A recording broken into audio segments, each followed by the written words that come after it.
Luego de 5 días de la tragedia en el volcán de fuego, ¿qué está pasando con las labores de reconstrucción y cómo está llegando la ayuda para los damnificados? De eso hablaremos esta noche. Envíe sus comentarios y opiniones con la etiqueta SF Reconstrucción, pero antes los dejo con la nota.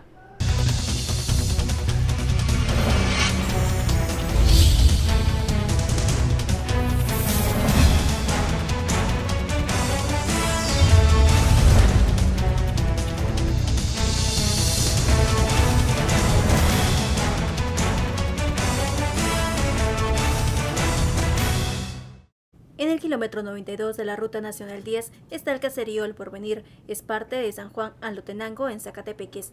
A unos cuantos metros de la entrada al Hotel La Reunión vivían al menos 150 familias, las cuales fueron evacuadas el domingo cuando el volcán de fuego mostró su furia con una fuerte erupción. Aquí estamos aproximadamente como a 1,5 kilómetros de donde empezó donde está el verdadero problema, ¿verdad? Pero aquí ahorita como ya hubo lluvia, ya lavó un poco la tierra y la arena. Pero fue devastador. Esta comunidad cambió su vida en tan solo minutos. Las calles dejaron de ser transitadas y solo quedaron viviendas vacías y algunos animales dentro de ellas, que son alimentados por instituciones y los mismos vecinos. Las mujeres y niños viven en albergues habilitados en el centro de Alotenango, mientras 41 hombres permanecen aún en el caserío. Se han organizado para hacer guardia y cuidar sus pertenencias, porque quieren evitar saqueos. Estamos cuidando el caserío. ¿Por qué razón? Porque el domingo que fue la tragedia, allá en la noche, habían personas con mala intención que querían meterse a la casa de mi hijo. Entonces, por ese motivo fue que nos organizamos y nos quedamos cuidando. Hacemos rondas de 10 a 12 de la noche. Pero el temor a la actividad del volcán persiste. Por eso, estos pobladores no están solos. Agentes de la PNC, Ejército y Conred los acompañan y están preparados para ser evacuados ante cualquier emergencia. Pero otro temor que tienen es que el caserío se declare inhabitable, porque entonces perderían lo que con tanto esfuerzo han logrado. Se tiene que realizar la evaluación. Este lugar pues siempre ha sido un lugar de cierto riesgo porque está en las faldas del volcán. Se va a evaluar con la municipalidad y con todo el sistema de la CODRED de Zacatepeques la viabilidad, el que ellos puedan regresar a este sector y si no pues la reubicación, pero todo es un proceso. Estamos ahorita bien confundidos, que no sabemos qué va a pasar, si nos van a sacar de una vez y qué va a pasar con nuestros terrenos. Mire, esta es mi área, mi casa que yo he construido con tanto sacrificio, y ahora para que me vengan y me vayan a sacar y yo me quede con mis manos vacías y confundido, bastante confundido y preocupado. Por el momento viven en incertidumbre por dos motivos. El primero, de no saber si podrán regresar a sus viviendas, y el segundo, porque no se sabe si el volcán de fuego volverá a causar una tragedia. Bienvenidos a Sin Filtro, noche de viernes. Terminamos esta semana en donde la noticia central ha sido la tragedia en el área del volcán de fuego. Hemos estado ahí desde el domingo transmitiendo e informando lo que sucede. Y llegamos a esta fase en donde hay que preguntar luego de las 72 horas qué va a pasar. Por eso la etiqueta SF Reconstrucción. Damos la bienvenida a nuestros analistas. Alejandra Morales, muy buenas noches. Buenas noches, Ben. Luis Miguel Reyes, buenas noches. Buenas noches, Ben. Comencemos con este primer tema. Han pasado ya las 72 horas, las labores de rescate terminan de manera oficial. Sin embargo, las familias han dicho que van a continuar con la esperanza de buscar y encontrar a sus seres queridos. Ahora las preguntas comienzan a enfocarse en cómo se ha gestionado la crisis y qué futuro le espera a estas comunidades que no pueden volver al área, ya que se ha declarado en algunos lugares inhabitables luego de esta erupción. ¿Cuáles son las preguntas que debemos hacernos luego de la tragedia? Alejandra. Bueno, buenas noches nuevamente, Ben. Creo que desde el domingo pasado que ocurre la tragedia del volcán, quizás en un primer momento podemos observar cómo de forma acelerada los guatemaltecos se vuelcan a tratar de ayudar a las personas más afectadas, pero después de esta ola de apoyo, de solidaridad y demás que ha surgido, ha venido al mismo tiempo y paralelamente pues surgiendo también toda una ola de críticas hacia la forma en que no solo el Ejecutivo, sino todas las entidades de gobierno que tienen algo que ver con la tragedia o con la respuesta que se ha dado en la tragedia, han actuado de forma incorrecta, ineficiente y probablemente demostrando algo que muchas veces hemos recalcado en este espacio, y es que en Guatemala, al menos yo lo he dicho para el tema de legislación, pero ahora lo aplico también para las crisis que ocurren en el país, sobre todo en desastres naturales. En Guatemala no trabajamos casi nunca en medidas de prevención. Siempre estamos tratando de resolver las crisis y ni siquiera existe esa preparación para resolver las crisis. Lo que nos demuestra la tragedia del volcán a 5 días de haber ocurrido es que no existe tampoco manejo de crisis dentro de las políticas del gobierno. Si existen políticas que hablan al respecto, probablemente están engavetadas, porque en los procesos y en la respuesta que se ha dado a la tragedia se ha demostrado la ineficiencia de las entidades de gobierno que han tratado de atenderla. Especialmente yo quisiera referirme a la labor de Conred, que ha recibido una ola de críticas no solo por el tiempo que se tardó en reaccionar y de alguna forma poder prevenir la magnitud en que se convirtió esta tragedia para la vida de muchas familias, sino las medidas que están tomando hoy en día, la forma en que se están manejando los centros de acopio, incluso el tema de las donaciones que se volvió tan polémico, las declaraciones de la señora canciller, cómo no se han podido manejar muchas cosas. Creo que esta es precisamente la crisis que estábamos esperando que pusiera a prueba el gobierno del señor presidente, y no la supo manejar tampoco. Creo que para esta situación le ha quedado pues muy grande la tarea también al presidente, le ha quedado muy grande la tarea al gobierno, y nos vamos a tener que plantear y replantear muchas preguntas que en otras catástrofes ya no nos hemos hecho, como la del Cambrai, y ver cuáles son las medidas que se deben tomar de aquí en adelante, si tenemos que trabajar en manejo de crisis, si tenemos que trabajar sobre todo en legislación de prevención, cuál es esa legislación que necesitamos, cuáles son los nuevos procesos de prevención que se necesitan, y un sinfín de cuestionamientos que surgen de esta tragedia. Si bien menciona Alejandra, se señala a la Conred por algunas acciones o decisiones que ha tomado, ¿se vale en este momento poner la lupa bajo la Conred? Porque algunos dicen, bueno, la Conred en este momento es la coordinadora que está tratando de canalizar toda esta ayuda, reubicar a los afectados, pero ¿cuál es el momento para hacer una reflexión de si el modelo de Conred realmente funciona para solucionar estos momentos de crisis? No digamos la prevención que mencionaba también Alejandra, que parece se pasó por alto. Y es que sí, es que hay muchas cosas. Al final de cuentas, el trabajo que tiene Conred es uno de los más difíciles probablemente que hay en el país, porque les toca reaccionar frente a situaciones sobre las que ellos no tienen control, ¿verdad? Y que como seres humanos no tenemos control. Primero, no se tiene control, digamos, desde Conred o desde muchas instituciones del Estado sobre estas gentes que viven en lugares precarios, ¿verdad? En situación de riesgo. O sea, Conred no puede, por más que hagan un monitoreo, por más que hagan chequeos y avisen, ellos no pueden necesariamente, digamos, remover a esta gente que está en lugares de riesgo. Y la otra es que, pues, dentro de la medida de lo posible, digamos, lo que la ciencia permite de predecir o de estar más o menos alertas de este tipo de situaciones que son ajenas a lo que como humanos podemos hacer, pues digamos, les toca reaccionar. Entonces la labor no es sencilla, digamos, yo me pongo un poco en los zapatos de las personas de Conred, y realmente, o sea, cuando ellos explican todos los desafíos que implica su labor, además que trabajan en condiciones muy complicadas, digamos, recordemos que murió un trabajador de Conred tratando de desalojar a la gente del área afectada. Esto, por supuesto, lo que dice al final es que están trabajando en situaciones muy complicadas. Con desde personas, la escasez. Exacto, entonces, digamos, es muy fácil a veces venir desde las redes sociales o desde nuestros espacios y reaccionar de forma visceral, ¿verdad?, en contra de las autoridades. Lo que pasa es que sí hay que analizar algunas cosas, por ejemplo, temas institucionales, sobre cuántas personas recae la decisión de ordenar una evacuación de este nivel, por ejemplo. O sea, la tiene que tomar solo una persona.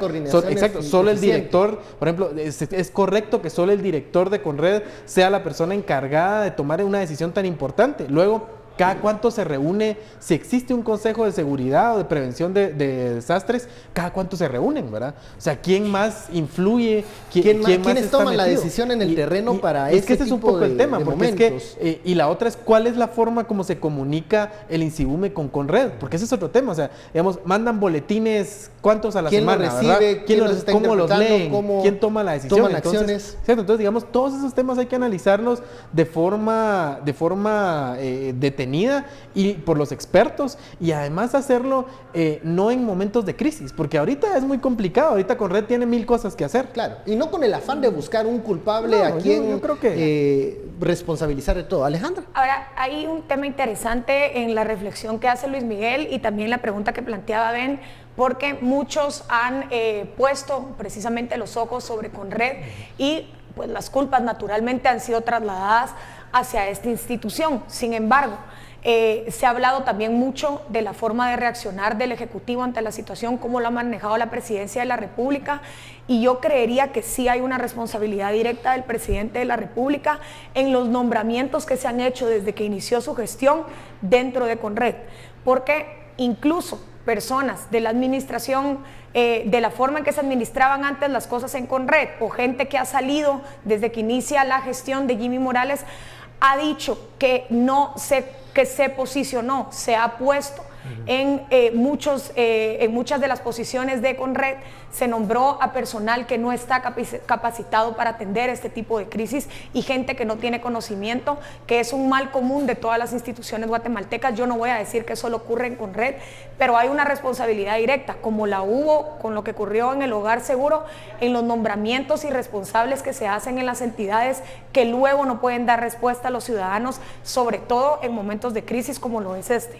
Okay, sí, no, es un señalamiento que se tiene que profundizar, porque sería realmente preocupante si hay una rotación de personal y todo, y más aún de aquel personal técnico que es quien recibe, como decía Luis Miguel, estos boletines, esta información de INSIBUME, y si ese personal está capacitado para interpretarlos y decir es momento de subir la alarma, es momento de advertirle a la población. Y en la línea de lo que dice Alejandra, nunca quedó realmente claro por qué destituyeron a Alejandro Maldonado del puesto, una persona que, digamos, tenía muchos años de estar al frente de esta institución, y de repente un día para otro pues lo destituyen, dan ahí algunas explicaciones muy escuetas, pensé yo en el momento, ¿verdad? Y luego pues parece que queda descabezado. Claro, ponen a una persona que tenía algunos años de estar ahí, pero digamos, ¿cuál fue la...? Perfil era más como rescatista, ¿no? Exacto, y es que, digamos, Cabañas. yo aquí quiero rescatar, por ejemplo, la labor, digamos, de la misma Conred y los cuerpos de rescate. Esa labor ha sido impecable. Sí. O sea, digamos, gente que está arriesgando la vida, que está, o sea, verdaderos héroes anónimos que están ahí dándolo todo por sacar a la gente, por tratar de ver qué se rescata de esta tragedia. Pero sí hay un problema, con lo que decía María Alejandra, y es con el tema del gobierno y de la misma Conred. Yo creo que hay que separarlo en dos temas. Uno es, hay un problema de gestión y hay un problema de comunicación, ¿verdad? Y es en el problema de comunicación donde creo que están fallando más, ¿verdad? O sea, digamos, realmente no hay una línea de comunicación directa, tienen una comunicación reactiva, ¿verdad? Pasa algo, la gente reacciona, entonces ellos luego salen con explicaciones, muchas veces contradictorias, ¿verdad? Y este es un problema que el gobierno no lo tiene ahorita, lo ha tenido, lo tuvo con el Hogar Seguro. Diferentes temas. Lo tuvo con el tema de Israel, lo ha tenido con esta crisis. No puede ser que, digamos, un gobierno de personas, que además uno pensaría que Jimmy Morales podría tener mejor manejo de los medios de comunicación, un entendimiento de cómo funciona y de cómo utilizar los medios a su favor, y más bien lo que ha hecho los ha vuelto enemigos terribles. Y cuando existen estas contradicciones, ahí comienza a manejarse, a crecer esta incertidumbre de si me están dando la información correcta o si la información oficial es la más cercana a la realidad. Y ya muchos comienzan a cuestionar eso. Voy a poner un ejemplo muy sencillo. Hoy ponen un tuit en la cuenta oficial del gobierno donde está la primera dama entregando víveres, ¿verdad? Una foto profesional, hablábamos con Alejandra fuera de cámaras, donde está ella entregando víveres en un albergue. El tuit, no recuerdo las palabras exactas, pero decía algo como que aquí está la primera dama entregando un donativo, algo así, ¿verdad? Luego la gente empezó a decir, ese no es un donativo del gobierno, ese no es un ¿verdad? Estos son donativos privados. Entonces luego salen ellos aclarando, no, la primera dama solo está ayudando en el albergue a trasladar el donativo. Ok, lo cual me parece a mí, si ese fuera el mensaje inicial yo no lo veo mal, ¿verdad? Pero el problema es por qué el primer mensaje que lanzan es tan confuso. ¿Estaban tratando de saludar con sombrero ajeno o qué? Y luego nos mienten haciendo esto, o simplemente es un problema de comunicación. Vamos a la primera pausa, regresamos. La etiqueta de la noche, SF Reconstrucción.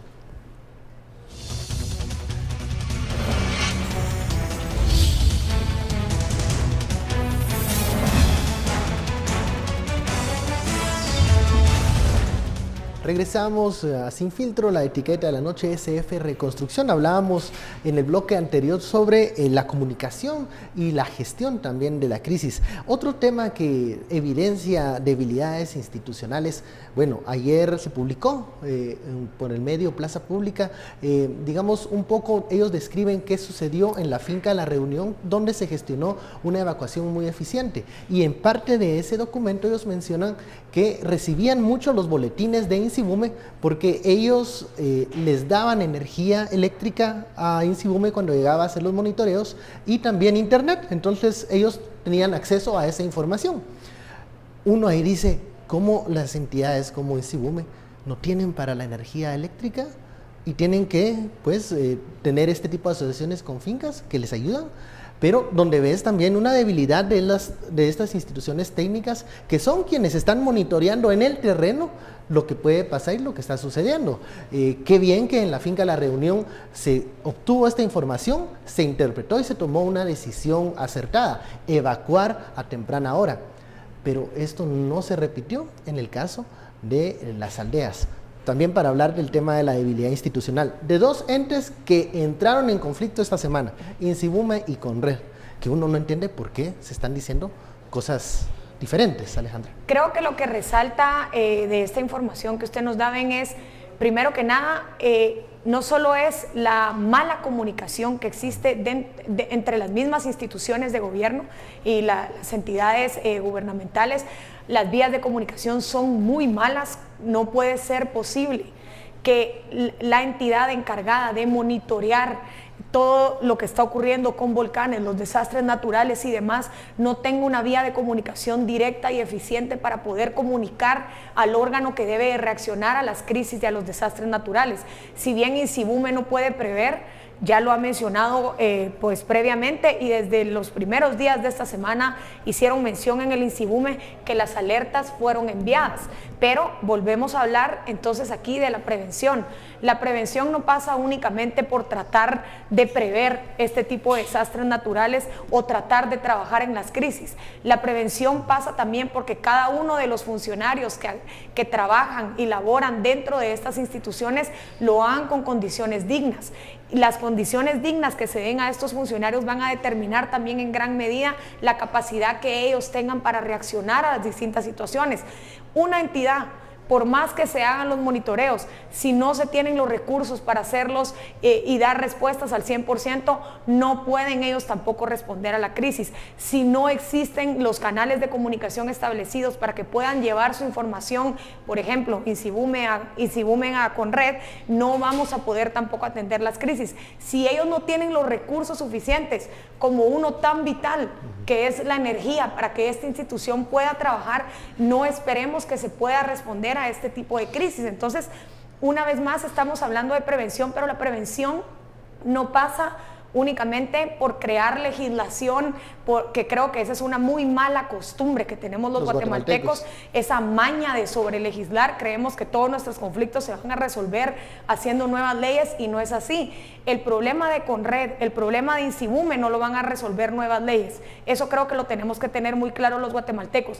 Lo va a resolver reforzar leyes que están vigentes, leyes que monitoreen cómo se están ejecutando esos recursos y que monitoreen que a estos mismos organismos no les falte nada para poder dar una respuesta inmediata a los desastres naturales y prevenir verdaderamente este tipo de catástrofes. Entonces, hay una responsabilidad compartida. Yo no le echaría toda la culpa a Conred, no se la pondría tampoco al Insibume.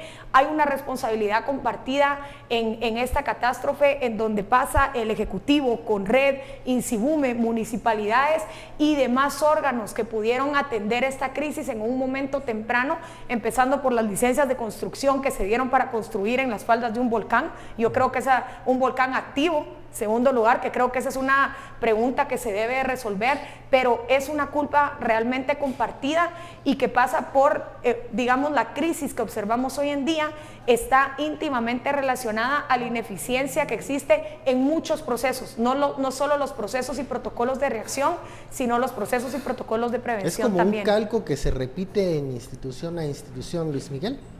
Sí, miren, este tema de la reunión y las comunidades, yo desde que vi que la gente lo estaba mencionando mucho, que dicen, ¿cómo es que la reunión sí logró evacuar y las comunidades no? Yo creo que los temas primero no son comparables, ¿verdad? Son comparables en cuanto a la reacción, digamos, claro, la reunión en cuanto al efecto, más bien, la reunión logra evacuar, pero hay que comprender que primero la reunión era un lugar que estaba consciente de dónde estaba, ¿verdad? Me cuentan que en otras ocasiones, digamos, ante pequeñas erupciones, digamos, que ni siquiera eran del alcance y la dimensión de esta, ellos se evacuaban, ¿verdad? Se tomaban medidas parecidas. Exacto, entonces y luego es mucho más sencillo evacuar, digamos, ¿a cuántos? 200 turistas que ante el menor aviso van a salir corriendo, por supuesto, subirlos a un bus y llevarlos fuera del lugar, en un lugar que tiene protocolos, a evacuar a una comunidad completa que digamos no está completamente preparada y que además se habla de que la gente estaba muy acostumbrada a retumbos, a pequeñas erupciones, ¿verdad? E incluso a caída de ceniza. Entonces, digamos, son dos casos que no se pueden comparar necesariamente, aunque bueno, claramente se pueden comparar por los efectos, ¿verdad? Y en uno, pues la evacuación fue exitosa, pero como tal, digamos, son dos casos muy distintos. Ahora, lo que sí me parece muy interesante es, digamos, cómo la gente de Conred habla sobre las dificultades que tienen para llegar a esas comunidades y poder realmente hacer planes de evacuación. De hecho, me comentaban que en el lugar habían bocinas y suena una sirena, ¿verdad? Pero esta sirena suena, digamos, unas cuantas veces al año. Y la gente dice, bueno, suena la sirena y no pasa nada, ¿verdad? Ajá. Entonces, ¿por qué hoy sí va a pasar algo, verdad? Y luego, cuando finalmente se avisa del peligro real, ya al delegado de Conred no le daba tiempo realmente de hacer toda la evacuación. Ahora, el problema, creo yo, es básicamente la comunicación institucional entre INSIBUME y Conred, ¿verdad? Porque ¿qué está pasando? Si se ve que hay un peligro fuera de lo normal, digamos, que no es una erupción normal, que de hecho el INSIBUME logró efectivamente detectarlo, ¿por qué simplemente se envía un boletín que además es uno de los boletines que se envía siempre, ¿verdad? ¿Por qué no se acompaña de una llamada? ¿Por qué no hay un protocolo, digamos, de actuación en este tipo de situaciones, ¿verdad? Porque en este tipo de situaciones 1 hora, 2 horas hacen una gran diferencia. O sea, evacuar a una comunidad no toma 10 minutos, ¿verdad? Estamos hablando de que yo vi unos rótulos de la aldea Los Lotes y hablaban de 8,000 personas, 8,500 personas, probablemente que había que evacuar en un momento. Eso estamos hablando solo de un lugar, aparte está la otra comunidad muy afectada. Entonces, realmente hay un problema aquí de trabajo conjunto entre las comunidades, pero es que al final de cuentas el problema es de fondo y es un problema del protocolo de actuación en estos momentos. ¿Quién es el Consejo de Seguridad y de Prevención de Riesgos? ¿Cada cuánto se reúne? Lo comentábamos antes, ¿verdad? ¿Y qué decisiones son las que toman? ¿Cuándo las toman? ¿Quién tiene que tomar esa decisión? Se toma en equipo, ¿verdad? ¿Sobre quién va a recaer la responsabilidad de tomar una decisión tan importante? No puede ser una sola persona. No puede. ¿Y cuál es, creo yo, también en la reflexión que hace Luis Miguel, el rol que asumen en cuando se toman estos protocolos?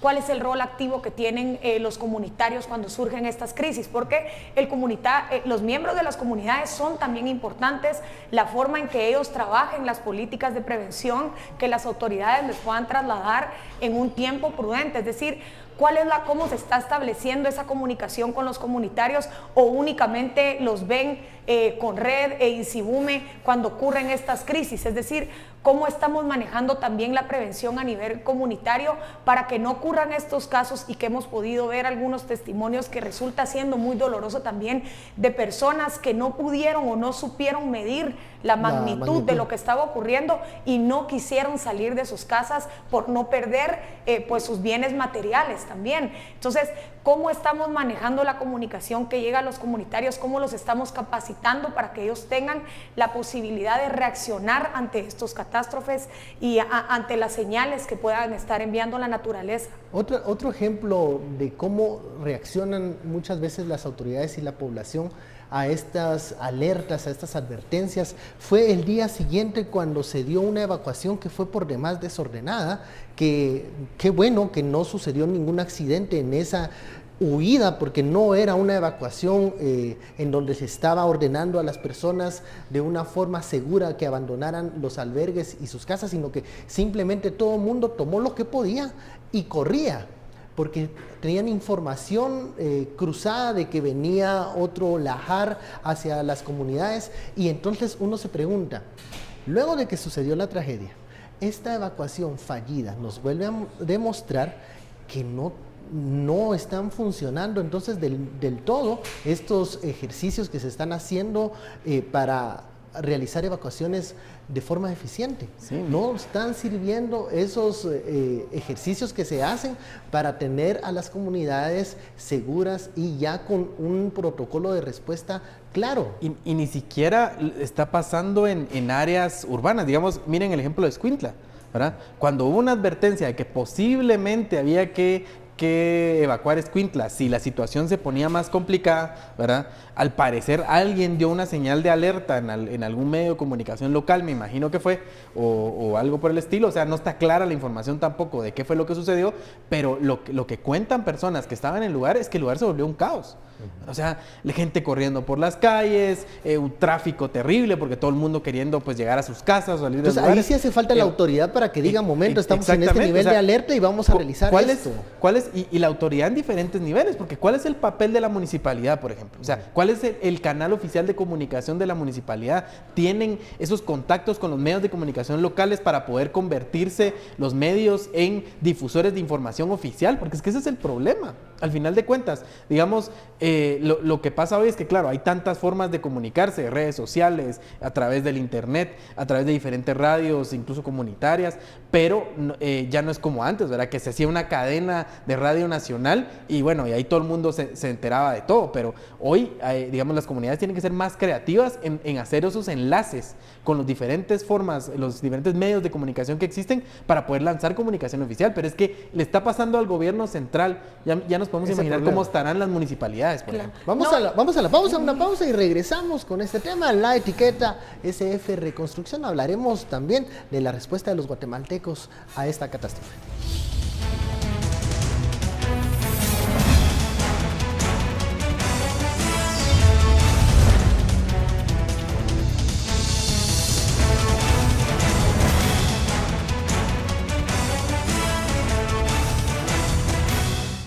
Fallece el primer paciente en el Hospital Roosevelt, que ingresó el domingo como XX. Ahora fue identificado como Julián Ramírez Arriaza, de 65 años. De 19 pacientes que atendió el hospital, solo quedan 14 estables en su salud, quienes reciben tratamiento, curaciones por las quemaduras provocadas por el flujo piroclástico y gases generados por el volcán. De los 16 pacientes referidos al Hospital General San Juan de Dios, solo quedan hospitalizados 7, 2 con ventilación, uno en estado crítico y otro en estado grave. Los demás pacientes se encuentran estables, pues han respondido positivamente al tratamiento.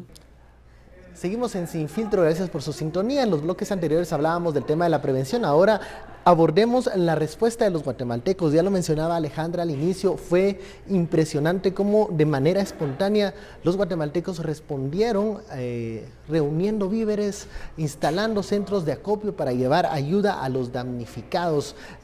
Esto se dio en una organización, como lo mencioné, espontánea, pero al momento de canalizar toda esta ayuda, allí sí existieron problemas para llegar a las comunidades más necesitadas. La pregunta es, ¿el gobierno, los canales autorizados, nunca previeron que los guatemaltecos iban a ser tan solidarios, que los países vecinos iban a responder de manera casi automática, enviando ayuda, no esperando que Cancillería diera el aviso de una petición de ayuda humanitaria internacional? ¿Qué pasó en ese aspecto, en la respuesta y en canalizar esa ayuda hacia las personas que necesitaban? Creo que aquí podríamos dividir dos situaciones. Una es el apoyo, la ayuda y la solidaridad de los guatemaltecos, y otra es la forma en que ha querido también apoyar extranjeros, comunidad internacional y demás. porque ambos tienen un trato distinto. Para el tema de los apoyos que vienen del extranjero, pues mucho de lo que se criticó esta semana fue la falta de respuesta que había por parte del Ministerio de Relaciones Exteriores para que se pudieran activar los protocolos y empezar a recibir la ayuda humanitaria que venía del extranjero. Yo esta situación la puedo catalogar como pura ineficiencia y nada más. Es decir, en cualquier país del mundo, la ayuda humanitaria no debería de tener mayor complicaciones para poder llegar a las zonas afectadas. Es cierto, yo tal vez no se tenía previsto en Conred, tal vez no tenían previsto los demás voluntarios que están trabajando en centros de acopio, que están haciendo voluntariado también en los refugios en donde se tiene a estas personas.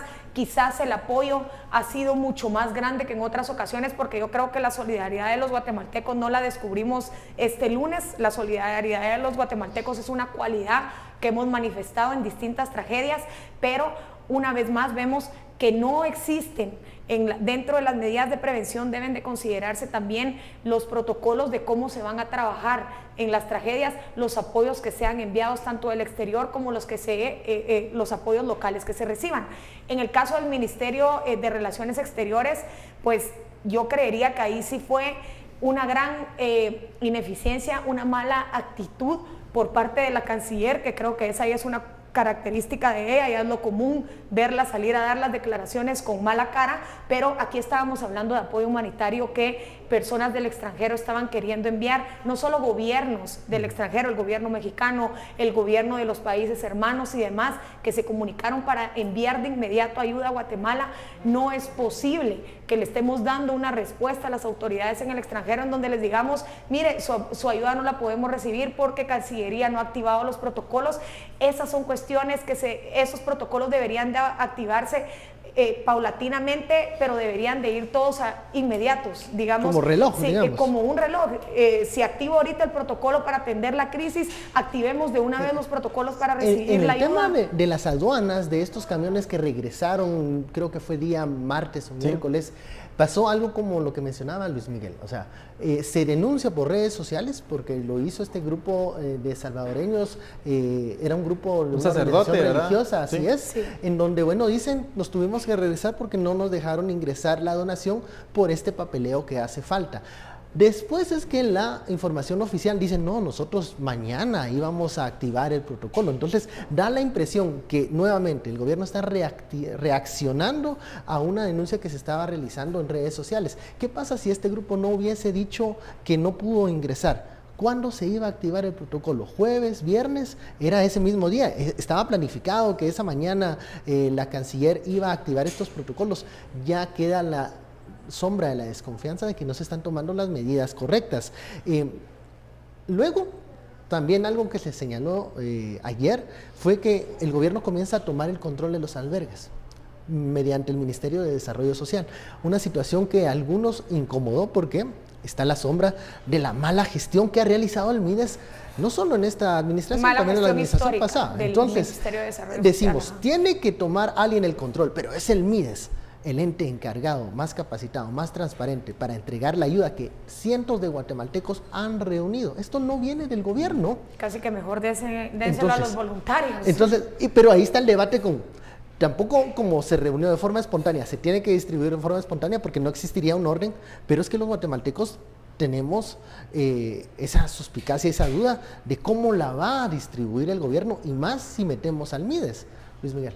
Sí, bueno, debería ser el MIDES, ¿verdad? Yo creo. Ahora, es que en lo ideal, creo que allí debería ser el canal. Digamos, pero la otra es que tampoco pareciera que no hay protocolo para nada. O sea, yo me pregunto, esta no es la primera vez en Guatemala que nos pasa algo como esto, ¿verdad? ¿Cuántos huracanes hemos pasado? El Cambray, tormentas, o sea, hemos tenido de gran magnitud. Claro, hemos tenido esta situación casi que tenemos una todos los años, lastimosamente, ¿verdad? O sea, somos un país de alto riesgo para desastres naturales.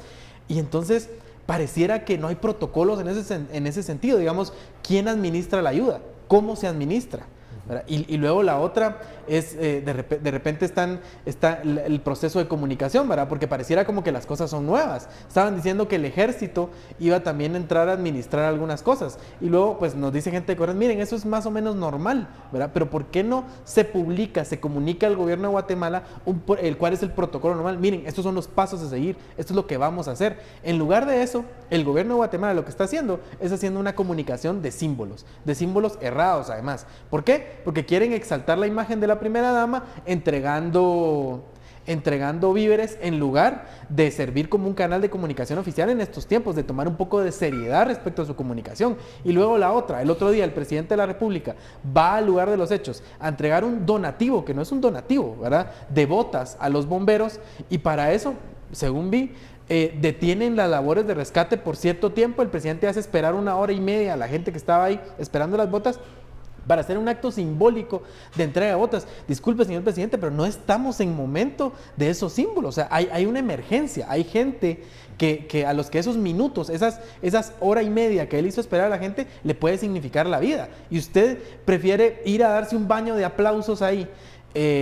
A sacarse la foto. Sí, a sacarse la foto entregando unas botas que no son un donativo, porque el gobierno no da donativos, el gobierno da suplementos para que los cuerpos de rescate puedan trabajar. No es un donativo, o sea, no es un favor, ¿verdad?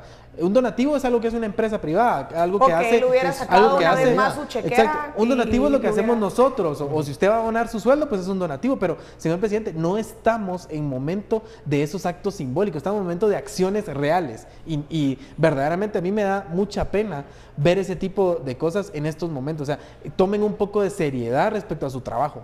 Pero yo siento que también esta situación que plantea Luis Miguel nos lleva una vez más a un tema esencial que debemos tocar el día de hoy, es la comunicación. Qué mala comunicación existe, no solo interinstitucional, sino no solo es la comunicación interna del gobierno, cómo manejan la comunicación, cuáles son los canales de comunicación que tienen y demás, sino cómo se exponen al público, cómo se exponen a los medios de comunicación.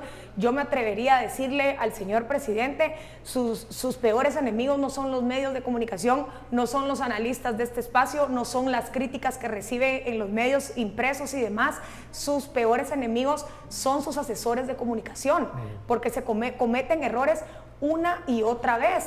Los peores enemigos del presidente están ahí sentados en la Secretaría de Comunicación Social. Si no recordemos el ejemplo de este diputado que llegó a visitar el lugar y luego sale en una camilla, como decía Luis Miguel y menciona también Alejandra, hay momentos en que estos símbolos no son necesarios, en donde le esperamos de entidades gubernamentales como Conred o la presidencia información, boletines constantes. Exacto. De lo que está sucediendo, porque eso evita, por ejemplo, en el tema de la evacuación fallida, cuando se dio esta desinformación de que iba a llegar un lajar a Escuintla, la autopista, incluso si hubiésemos tenido información constante de Conred oficial, esa sería la fuente primaria de donde los pobladores y también los periodistas estuvieran alimentando de la información, y no cerrando la llave de la información y abriendo estas llaves que no son no son fiables y que permiten o hacen que las poblaciones caigan en pánico. Ese es el trabajo de las instituciones. Y es que es un poco, o sea, ¿qué estamos esperando en este momento nosotros de nuestras instituciones? Por ejemplo, ¿qué esperamos de los diputados? ¿Qué esperamos del Congreso? Pues primero, que aprobaran el estado de emergencia en ese momento. O sea, eso era necesario. Segundo, que se dediquen a fiscalizar que los fondos que se utilicen adecuadamente, y luego que se dediquen a fiscalizar a las entidades de rescate y de emergencia que están funcionando. Ese es su trabajo, no irse a parar ahí a quemarse los pies con que no están adecuados para eso, porque no es eso lo que necesitan. Y disculpen, no se llevaron ni un aplauso, quedaron en ridículo. No. Entonces su tarea era quedarse sentados en su curul, estar pendientes de la emergencia, fiscalizar y aprobar lo que fuera necesario. Esa era su tarea. Ahora, con respecto a la comunicación del gobierno, ahorita las redes del gobierno lo que deberían estar es todas volcadas a tirar información que sea útil para la población. Y abrir los canales con medios de Exacto. comunicación también, digamos, porque yo Exacto. entiendo que el presidente le pueda tener ya un poco de resentimiento a los comentarios que han emanado de muchos de los medios de comunicación. Está bien, pero que esa sea su es postura. perfectamente entendible, pero eso no justifica que se cierren los canales de comunicación que la ciudadanía utiliza. Muchos de los ciudadanos para obtener información no se van a abocar a los canales oficiales del gobierno, van a buscar la información que está en los medios de comunicación. Y si incluso en las crisis nos queremos ser ciegos y nos bloqueamos a decir, no, yo a esto no les doy información porque me vienen criticando, pues entonces estamos muy mal, Estamos señor parcializando presidente. todo. Bueno, vamos a la pausa, regresamos y discutimos de la fase también de reconstrucción, SF Reconstrucción.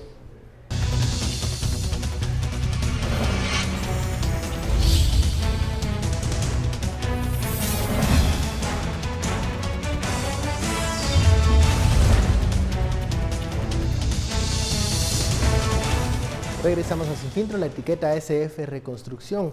Luego de ya pasadas las 72 horas, lo mencionábamos en los bloques anteriores, bueno, se da por, digamos, cerrado oficialmente las labores de rescate. Sin embargo, las familias continuarán buscando a sus seres queridos, así lo han mencionado. Y comienza un tema que siempre es polémico porque se buscan soluciones. ¿Qué va a pasar con las comunidades que ya no pueden regresar a ese lugar? ¿Cómo va a iniciar la fase de reconstrucción de la zona? ¿Se van a reubicar hacia otros espacios? Y el segundo tema también ya de esta fase es finalmente las cantidades, que es terrible mencionarlo así, pero ¿cuántos desaparecidos hay?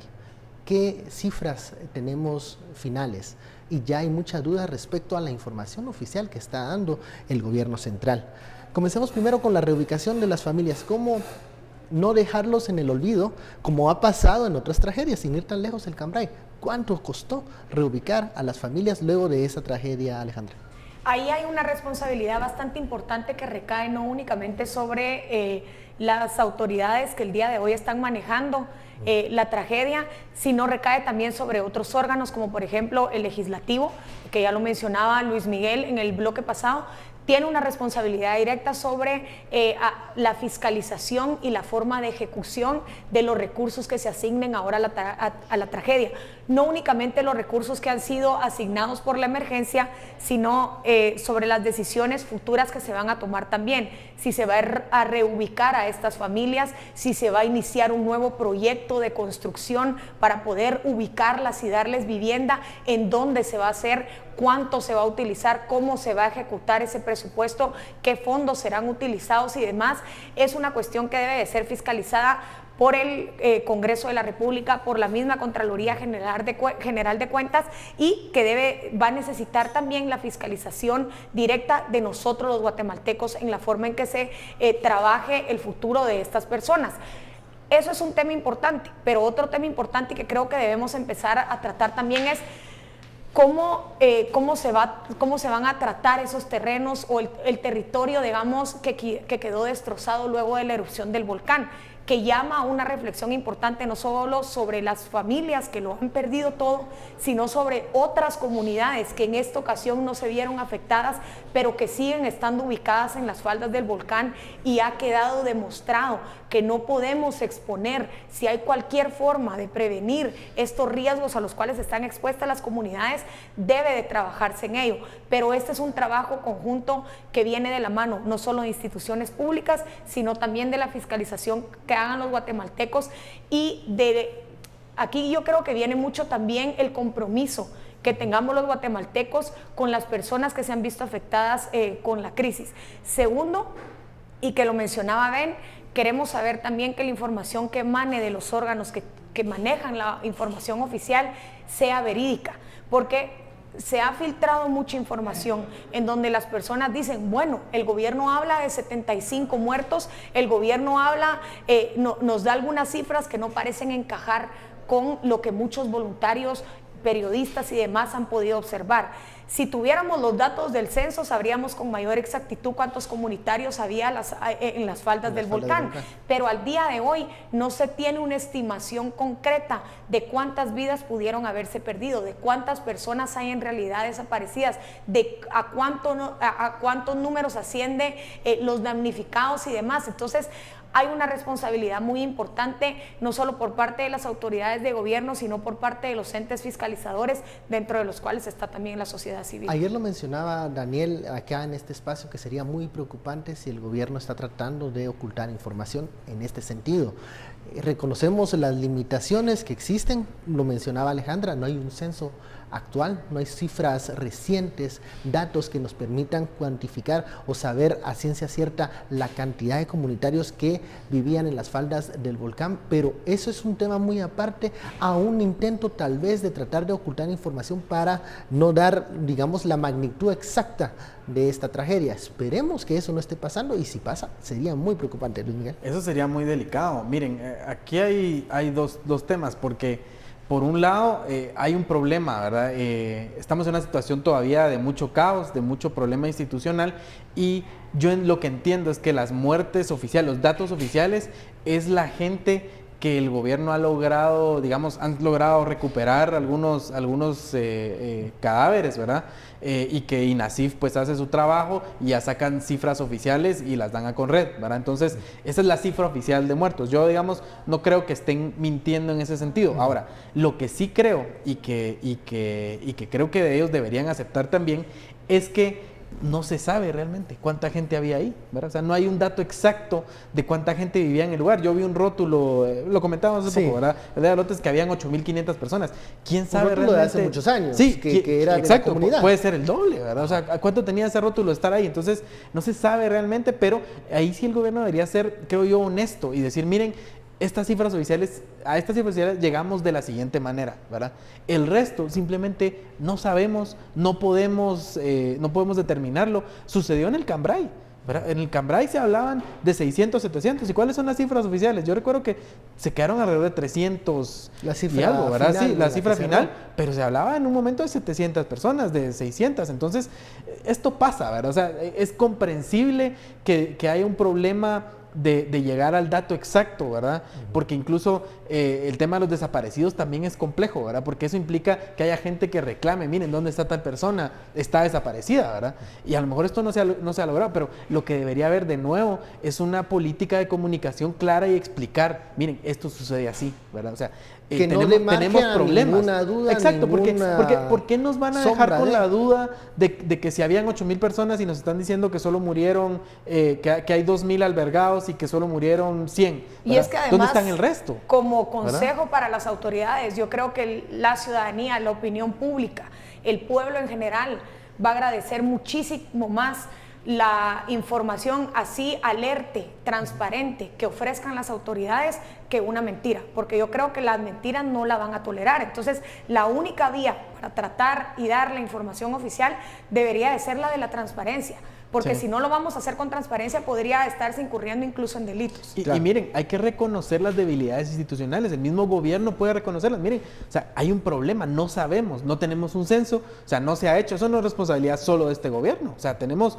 un censo de 2002, ¿verdad? Hay muchos gobiernos ahí que tienen responsabilidad de no haber trabajado un censo. Entonces, digamos, si el gobierno fuera honesto, si fueran transparentes, como bien decía María Alejandra, podríamos nosotros tener un poco más de comprensión y poder entender qué está pasando. O sea, es un problema sistémico. Con el tema de la reconstrucción, perdón, me voy a pasar a este otro tema. Yo creo que a veces los mensajes vienen de lugares inesperados, pero Arjona, no sé si lo vieron esta semana, puso un mensaje donde decía, miren, está bien que nos preocupemos y nos volquemos esta solidaridad que realmente ha sido desbordante de todos los guatemaltecos. O sea, los centros de acopio están llenos, dicen que hay, o sea, exceso de víveres y de lo que se necesita. Pero él decía, miren, hay que pensar en después, reconstruir casas. Pero, y a mí me pareció muy interesante que él pusiera este tema sobre la mesa. Una persona que no es político, que no vive en Guatemala, ¿verdad? Es un artista. Pero que sabe que es uno de los problemas en donde exactamente, hay un cuello de botella. Es él, una persona, digamos, que está fuera de esta realidad, pero preocupado aparentemente, el que pone el tema sobre la mesa, y es el tema real de primero, de qué va a pasar después, y segundo, de que necesitamos una política urgente de ordenamiento territorial. Es un tema que se ha dejado y que no sale ni en campaña ni nada, ¿verdad? Que no es incluso atractivo. Es que no es popular. Solo se habla en foros. Solo se habla foros académicos, en foros académicos, se discute con suerte, pero no es una política que haya adoptado o haya considerado o sobre la cual haya reflexionado con algún grado de seriedad el gobierno, y esa es una de las políticas de prevención que precisamente podría evitarnos tragedias como esta. Porque miren, perdón, último, porque miren, aquí estamos hablando de una tragedia que afectó a un N cantidad de personas que no sabemos, pero digamos focalizado. ¿Qué pasa si hay un terremoto que afecte al área del área metropolitana, digamos, de la ciudad de Guatemala en estos días? ¿Cuántas personas viven en asentamientos en situaciones precarias, en construcciones precarias, que podrían morir? Yo creo que ahí no estaríamos hablando, no estaríamos hablando de cientos de muertos. Y no ¿verdad? estamos exagerando, es No, una o sea, posibilidad. No es ni siquiera ser un profeta, o sea, esto está ahí, solo hay que salir a verlo, a los barrancos, ahí están. Y entonces, no hay una política real de ordenamiento territorial que trate con esto, pero ¿quién la va a implementar? ¿Quién la va a empujar? Escuchábamos aquí que Godoy cuando hablaba de ese tema, pero más allá, Sí, ¿quién lo va a impulsar? ¿Quién lo va a Lo que sucede es que, digamos, el que habla de esto más bien parece un loco que está hablando de otra realidad como que no es está Guatemala. hablando de una ciudad del futuro. Exacto. Es que así lo toco como que sí, bueno, ¿verdad? O sea, no todas son malas noticias, ¿verdad? Ven, antes de que terminemos, feliz cumpleaños. Muchísimas Feliz cumpleaños. gracias, muchas gracias, gracias a ustedes, también a los mensajes que he recibido por redes sociales. Hemos terminado esta hora de análisis, muchísimas gracias María Alejandra, Luis Miguel, por este análisis interesante. Vamos a seguir informando sobre lo que ocurre desde el área del volcán de fuego, y la próxima semana seguiremos también llevándole notas e información sobre lo que ocurre para no dejar este tema en el tintero y seguir apoyando a las familias, a los damnificados de esta tragedia. Feliz noche, nos vemos el lunes.